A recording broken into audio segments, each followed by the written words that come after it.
O nosso próximo som de vogal, que não existe em português, é o som do E. Som do E.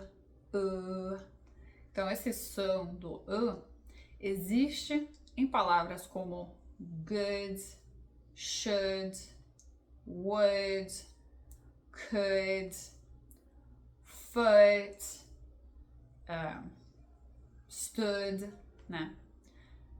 E esse som fazemos tocando a nossa língua entre a gengiva e os dentes de baixo e as laterais no fundo da nossa língua estão tocando os nossos dentes superiores no fundo. Então, a língua está tocando aqui nas laterais dos dentes de cima no fundo da boca.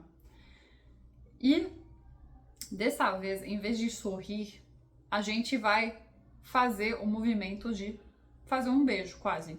Então, aí o som do E, a nossa língua está aqui, e também aqui em cima tocando.